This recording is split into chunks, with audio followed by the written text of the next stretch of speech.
காவிரியின் வளமான கரையிலிருந்து தென்கிழக்கு ஆசியாவின் தொலைதூர கரைகள் வரை எனது பெயர் முதலாம் ராஜா சோழன் சோழ வம்சத்தின் புகழ்பெற்ற சகாப்தத்திற்கு ஒரு சான்றாக எதிரொலிக்கிறது.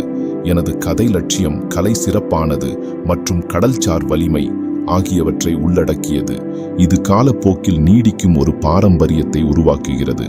அருள்மொழிவர்மனாக பிறந்த நான் சோழர்களின் துடிப்பான மையப்பகுதியை எனது விளையாட்டு மைதானமாக கொண்டு மகத்துவத்திற்காக விதிக்கப்பட்டேன். எனது கனவுகள் எனது மூதாதையர்களின் வீரம் மற்றும் தொலைநோக்கு புனைவுகளால் வடிவமைக்கப்பட்டன. அவர்கள் தாலாட்டு பாடல்களாக செயல்பட்டனர். ஆனால் வெறுமனே மரபு சார்ந்தது மட்டுமல்லாமல் எனது லட்சியங்கள் ஒரு பரந்த பேரரசின் கற்பனையாலும் எதிர்காலத்திற்கான தொலைநோக்கு பார்வையாலும் என்னை தூண்டின. சிம்மாசனத்தில் ஏறிய பிறகு ஒரு பெரிய மன்னர் ஒரு போர் வீரராகவும் கலைகளின் புரவலராகவும் இருக்க வேண்டும் என்பதை நான் உணர்ந்தேன். எனது இராணுவ பிரச்சாரங்கள் வெற்றியை மட்டுமல்ல, வர்த்தகம், கலாச்சாரம் மற்றும் இராஜதந்திரத்தை நிறுவுவதையும் நோக்கமாக கொண்டிருந்தன.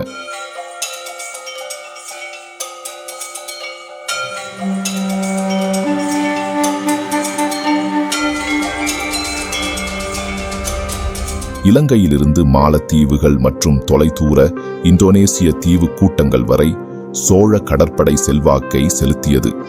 நமது கம்பீரமான மற்றும் வலிமையான கப்பல்கள் கடல்களில் பயணித்து தொலைதூர துறைமுகங்களில் சோழக்கொடி பெருமையுடன் பறக்க விடுவதை உறுதி செய்தன. ஆயினும் கூட எனது ஆட்சி பிராந்திய விரிவாக்கம் பற்றியது மட்டுமல்ல.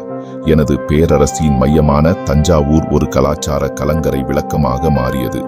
கலைஞர்கள், அறிஞர்கள் மற்றும் கைவினைஞர்கள் எனது அரசவைக்கு திரண்டு வந்து கருத்துக்கள் மற்றும் புதுமைகளின் உருகும் பானையை உருவாக்கினர். இங்குதான் கட்டிடக்கலை வலிமை மற்றும் பக்தியின் அடையாளமாக நகரத்திற்கு மேலே உயரமாக நிற்கும் சிவபெருமானுக்கு அர்ப்பணிக்கப்பட்ட நினைவு சின்னமான பிரகதீஸ்வரர் கோயிலை நான் கற்பனை செய்தேன். வர்த்தகம் செழித்து வளர்ந்தது. நமது துறைமுகங்கள் வர்த்தக மையங்களாக மாறின. இதனால் சீனா, அரேபியா மற்றும் ஆப்பிரிக்காவிலிருந்து பொருட்கள் பரிமாற்றம் செய்ய முடிந்தது. சோழர் தங்க நாணயம் நம்பிக்கை மற்றும் செழிப்பை குறிக்கிறது. இது தொலைதூர சந்தைகளில் ஏற்றுக்கொள்ளப்பட்டது. இருப்பினும் அதிகாரத்துடன் பொறுப்பும் வருகிறது. நிர்வாகம் என்பது வரிகள் மற்றும் சட்டங்களை விட அதிகமாக இருந்தது. அது எனது குடிமக்களின் நலனை உறுதி செய்வதை உள்ளடக்கியது. சீர்திருத்தங்கள் அறிமுகப்படுத்தப்பட்டன. நிர்வாகம் நெறிப்படுத்தப்பட்டது. நீதி நியாயமாக வழங்கப்பட்டது.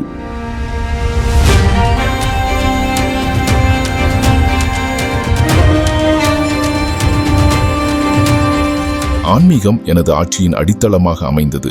நாயனர்களின் பாடல்களும் சைவ துறவிகளின் போதனைகளும் ஆழமாக எதிரொலித்தன. இந்த பக்தி அனைவருக்கும் தெய்வீகத்தை அணுகுவதை வலியுறுத்தும் வகையில் பிரகதீஸ்வரர் கோயிலை இயக்குவதற்கு ஊக்கமளித்தது. குடும்பம் எனது நங்கூரமாக செயல்பட்டது. என் சகோதரி குந்தவை வெறுமனே உறவினர்கள் மட்டுமல்ல, ஒரு நம்பிக்கைக்குரியவர். விலைமதிப்பற்ற ஆலோசனைகளை வழங்கினார். எனது மகன் ராஜேந்திர சோழன் சோழ பாரம்பரியத்தை முன்னெடுத்துச் செல்ல தயாராக இருந்த ஒரு பெருமைக்குரிய வாரிசாக இருந்தார். எனது ஆட்சியை பிரதிபலிக்கும் வகையில் போர் மற்றும் அமைதி, கலை மற்றும் கட்டிடக்கலை, நம்பிக்கை மற்றும் நிர்வாகத்தின் திரைச்சீலை ஒன்றை நான் காண்கிறேன். எல்லாவற்றிற்கும் மேலாக எனது மக்களின் கனவுகள் மற்றும் அபிலாஷைகள், அவர்களின் நம்பிக்கைகள், அச்சங்கள், மகிழ்ச்சிகள் மற்றும் துக்கங்களை நான் காண்கிறேன். வரலாற்றில் ஒரு பேரரசை விரிவுபடுத்தி கலைகளை ஆதரித்த மன்னர் ராஜா சோழ தஃபன் என்று நான் நினைவு கூறப்படுகிறேன். ஆயினும் கூட என் இதயத்தில் நான் அருள்மொழிவர்மன் ஒரு பொற்காலத்தை பற்றி கனவு கண்டு அதை யதார்த்தமாக மாற்றிய இளவரசர்.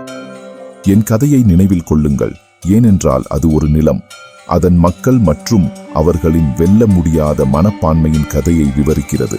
நான் அவர்களின் அரசன் மட்டுமல்ல, அவர்களில் ஒருவனாக சோழ மண்ணின் மகனாக இருந்தேன்.